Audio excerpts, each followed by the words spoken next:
Hello everyone, welcome to Men on Fire. My name is Mike Aren, a former mechanic and engineer turned transformational teacher. And each week I'll deliver an inspiring message to help you excavate those repressed inner negative feelings and install new thoughts that will finally allow you to truly become the person you were born to be. Hey, one more thing before we get going. Are you feeling stressed, anxious, or frustrated these days? If you are, and you'd like a little help, go to calendly.com/soul mechanic booking and book a 15-minute clarity call with me absolutely free. That's Calendly, CALENDLY.com/soul mechanic-booking. Also, if you're looking for an accomplished public speaker to speak in person or virtually at your next event or meeting, I can help you out there too. Okay, let's get on with the show.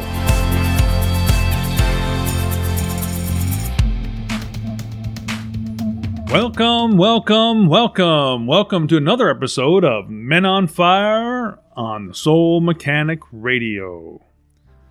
Today's episode, I'd like to talk about something very near and dear to my heart, and that is thoughts become things. Those three words have changed my life, not only philosophically, but also materially, because I have been able to manifest material things into my life using that simple phrase, thoughts become things. And what I think about, I bring about.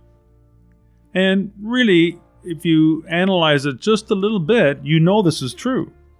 Because the way we think causes the way we feel. And that's very true because if you're thinking angry thoughts, you start to feel angry, don't you? Even things that happened to us 20 years ago. You start thinking back to that time and you're just thinking of the thoughts. You're nowhere near any of the people that were involved. You could be thousands of miles away. But when you think of it, those angry thoughts return. So how did they get there? From your thoughts. Those thoughts created those exact same feelings in your body, the same emotions. So the way we think causes the way we feel. And the way we feel causes the way we act, which we know to be true as well.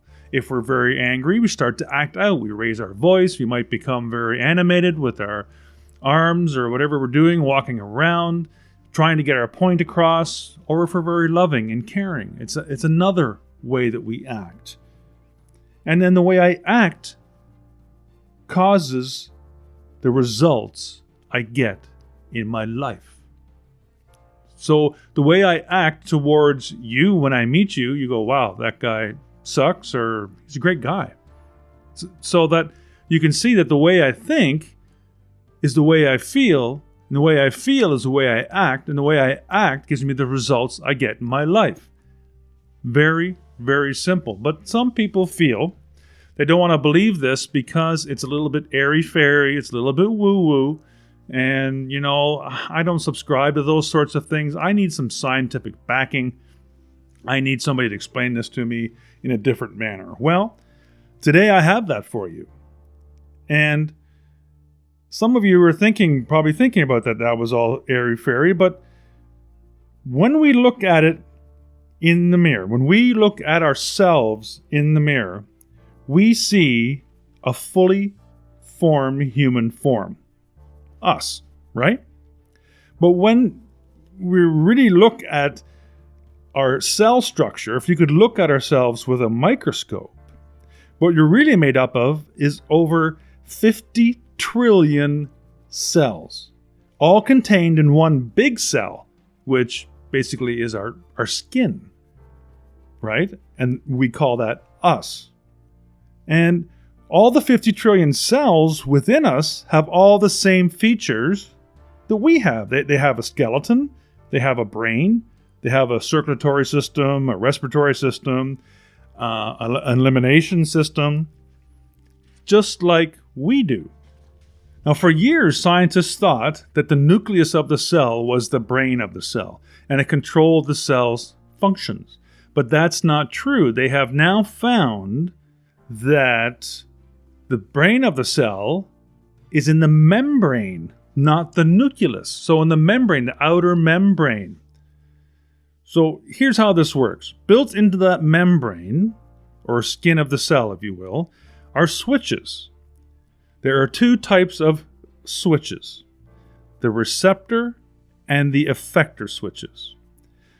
The receptor switch receives the electrochemical signals and transmits this signal via a processor protein to the effector switch. And this switch then causes the gears of the cell to move and do whatever it needs to do. So it's kind of like your brain sending your hand and feet impulses in order to change gears in a car. When you change that gear, it causes something else to happen down the line. So that's kind of what's happening there, if you could picture that. But since all 50 trillion cells, though, behave like this, and we are really just one big, huge cell made up of 50 trillion smaller cells, the same holds true for us. We have receptor and effector switches in and below our skin that sends and receives signals as well. How does this relate to thoughts, you say? Well, I'm sure we can all agree that thoughts are made up of electrical impulses in the brain, right? It has been well proven in the past. For example, they'll hook you up for an EEG, and you can see the electrical impulses being printed out on either a machine digitally or on paper. It used to be on paper. They've done experiments where they've hooked people's brains up to train sets and model car sets and actually developed enough voltage to make the things move. So there is a electrochemical process happening there that's generating power. So now, through quantum physics, we have discovered that there is something out there that scientists refer to as the field. This field is based on the quantum atom instead of the Newtonian atom that probably most of you and myself for sure learned in school. The quantum atom is made up of waves instead of hard particles, and these waves are energy, and that is energy that's around us, surrounds us everywhere. It's here, it's in space, it's in the air, it's in us. There is nowhere that this energy is not. And this is what the scientists call the field. And Albert Einstein, years ago, made a quote that went like this: "The field is the sole governing agency of the particle." Brackets, matter. So he was thinking of matter. But in those days, they were still using the Newtonian atom, so that's all they had to work with. They thought of only things as particles, hard particles. But now we know that it's actually waves. So what's the relevance of all this then, you're probably asking by now? Well, our effector switches that are located below and in our skin send electrochemical signals that are perceived by our environment and come back to the brain via receptor switches, and the brain is communicating with the field via our thoughts that we agreed earlier, by the way, are all and actually electrical impulses. So we are in constant contact with the field. And from this field, all things are created. It's pure energy. And we manipulate this energy to create all that we see before us. So, thoughts, scientifically now, become things. So you, along with the quantum field, are co-creators of everything in your life. Like I've always said, you are 100% responsible for everything that happens in your life. Now get out there and create a masterpiece. Thank you for listening to today's episode, and I look forward to seeing you again very, very soon. Bye for now.